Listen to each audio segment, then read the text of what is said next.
You're facing a team that has had some real struggles at the quarterback position since Davis got injured. How do you approach that? Focus on ourselves. They're well coached. They'll be prepared. They play hard. You put the tape on there. Defensively, they're running to the football. They're ripping at the ball. Offensively, they have multiple ways, that they're able to get yardage. Physical at the point of attack up front. Receivers have mixture of speed and playmaking ability down the field as well. We're looking at the things that we need to do, to try and neutralize that attack. They'll be ready to play. They're well coached and it's going to be a hard fought battle for sure. Defensively, they always show those pressure looks and try to create a lot of confusion for your linemen, not just your quarterback. What are the challenges that presents? Well, I think you have to, obviously, spend time, looking at, what stresses offenses. And I think Noel does a great job of doing that to opposing teams. He makes you communicate offensively. He tries to, put themselves in position, to have the upper hand. And it's almost like an offensive mindset on defense, right? They want to dictate the pace. They want to control, how the game is played. And offensively for us, we got to make sure that we're getting first downs and staying on the field and, staying away from negative plays. How important is it that you string a couple of performances together? I mean, it's not just getting back to 500, but you talked about winning at home already, but just to develop some consistency. Yeah, we need to worry about this week. I think those things, come if you're taking care of your daily process. And we need to practice more consistent, play more consistent, and those type of things will happen for us, right? I think, we're doing a good job of focusing on where we are today and being able to handle our tasks and getting better of what's right in front of us right now. So, if we do that, things will trend that way. What do you make of where your team's at the halfway point of the season? Growing.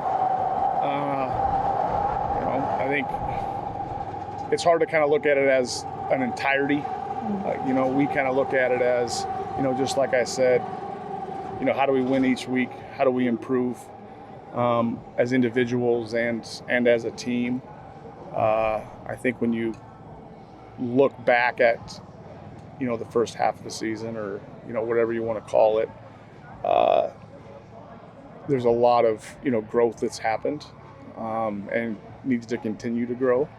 I think, teams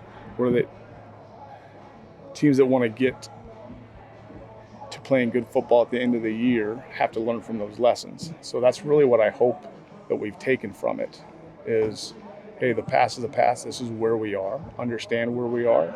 Understand what it takes for us to get better. And I think I've seen some growth, and I've seen, some guys, some light bulbs start to come on a bit, which is good. But we need to just continue to lift the group up and everybody else get to that level. Christophe Bellew was just in here talking about resilience. How big is that resilience when you're also mixing it with that growth? And we've seen a lot of really tight games, whether you come out on top this year. But how big is that resilience, and how can it be the deciding factor in those games? Yeah, just look at the games this week. Mm-hmm. You don't got to look much farther than that. It's a league of, a lot of parity. It's competitive every single week. You have to play 60 minutes, sometimes more than 60 minutes. But when you look at resiliency, it's not just something that you think about in the moment. It's something that you have to prepare yourself for. And that comes from lessons. And sometimes those lessons are in losses. And, we've had moments like that already this year. So, to see the way that they stepped up and to see the way that our sideline felt and, the joy in the locker room, was a good thing to see. And now we're on to Montreal, and we're past that, and we'll take lessons from last week, just like we have every game. Bodes well moving forward then. Well, I think they still need to look at it as areas to improve. But games this season, and the way that we've won games and lost games, has came down to a handful of plays here and there. And every game's a little bit different, but we got to make sure those plays end in our favor.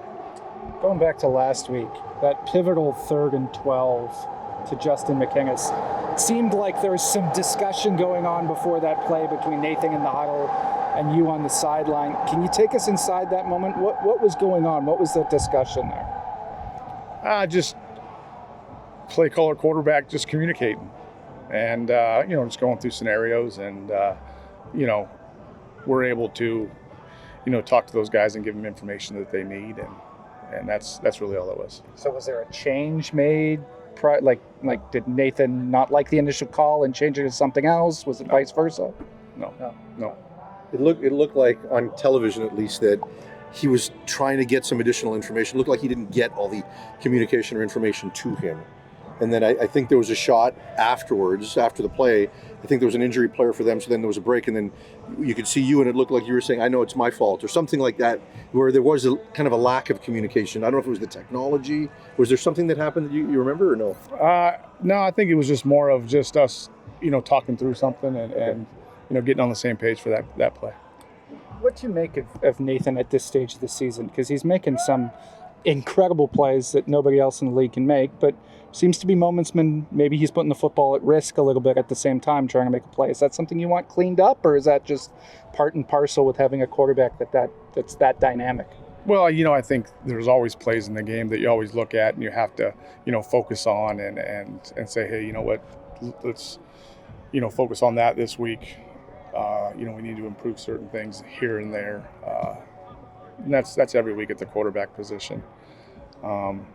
But yeah, you're right. You look at the plays that he's made, and I think I said it, in the post game, just continuing to learn each other, and very fortunate, for myself to be able to call plays for him, because he sees the field so well, and he operates our offense, better and better each week.